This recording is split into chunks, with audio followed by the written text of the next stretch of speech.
ऐसा व्यक्ति जो इसी चीज के लिए जाना जाता है, अपराध करने के लिए ही जाना जाता है, वो हमारे ऊपर आकर के आरोप लगा देता है। रामभद्राचार्य जी इतने बड़े हिस्ट्री शीटर को शिष्य बना करके क्यों रखे हुए हैं, ये भी एक बड़ा प्रश्न उठता है।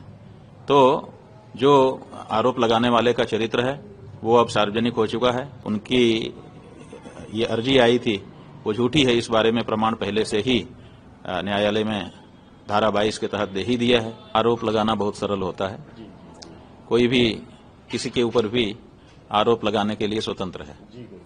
तो जब भी किसी को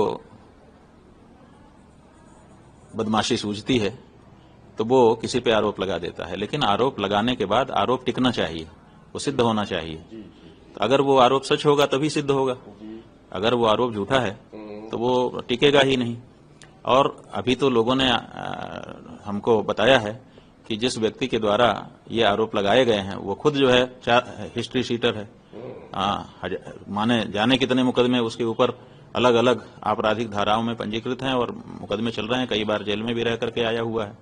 तो ऐसा व्यक्ति जो इसी चीज के लिए जाना जाता है, अपराध करने के लिए ही जाना जाता है, वो हमारे ऊपर आकर के आरोप लगा देता है और वो रामभद्राचार्य जी का शिष्य निरूपित होता है।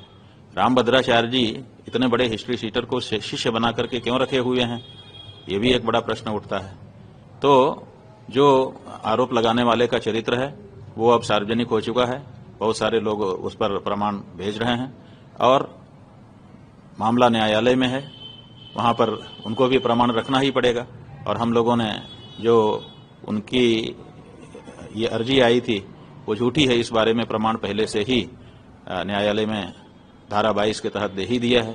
इसलिए इसमें कोई ऐसी बात नहीं है। जो भी व्यक्ति धर्म कार्य करने के लिए आगे आता है उसके ऊपर ये सब होता ही है। जब किसी पेड़ में फल लगता है ना तो कुछ ऐसे होते हैं बच्चे, वो आकर के पत्थर मारने लगते हैं, तो उनके पत्थर मारने से जो वृक्ष है वो अपना स्वभाव थोड़े छोड़ देता है। इसलिए हम लोगों के द्वारा जो गौ माता की रक्षा की आवाज उठाई गई है वो बिल्कुल उठाई जाती रहेगी।